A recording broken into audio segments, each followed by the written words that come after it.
Госсекретарь США Майк Помпео призвал Коммунистическую партию Китая прекратить принудительные аборты, планирование семьи и стерилизацию уйгуров и казахов в Восточном Туркестане. Этот вопрос Помпео затронул в своем письменном заявлении.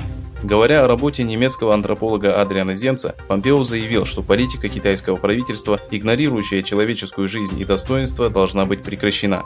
Помпео призвал мировое сообщество присоединиться к США и встать на защиту прав человека. 32-страничный доклад Зенца, опубликованный в субботу, показал, что Китай применял различные методы контрацепции в отношении уйгуров и казахов, угрожая отправкой в лагерь всех, кто не согласен пройти стерилизацию.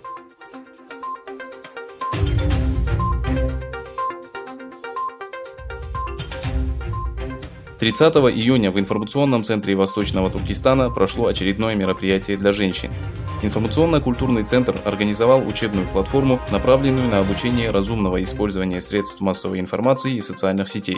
В обучении, которое проходит под кураторством Эбру Кая, могут принять участие все жители города Дюйсбург.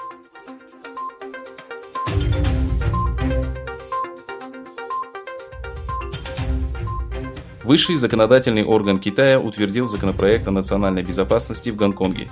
Документ запрещает любые попытки свергнуть центральное правительство, поощрение мятежа, государственной измены, терроризма, а также актов и действий, которые ставят под угрозу национальную безопасность.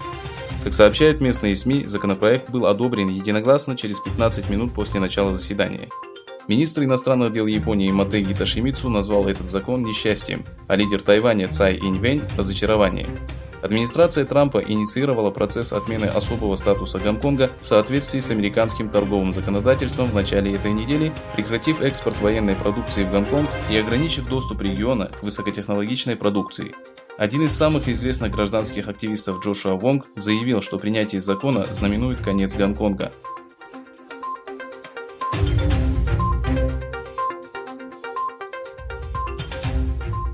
В американский Сенат поступила инициатива сенатора-республиканца Джона Тьюна, который предлагает разрешить Министерству обороны купить у Турции российские зенитно-ракетные комплексы С-400.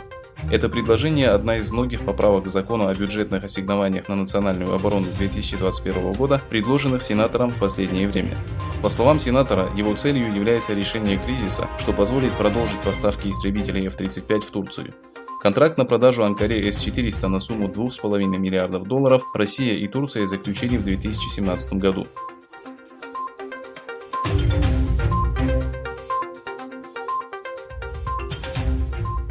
Государственный секретарь США Майк Помпео призвал Совет Безопасности ООН продлить эмбарго на поставки оружия в Иран.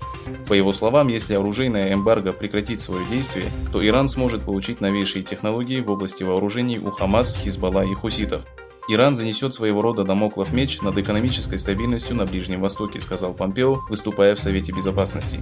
Американский министр назвал Иран самым отвратительным и террористическим режимом в мире.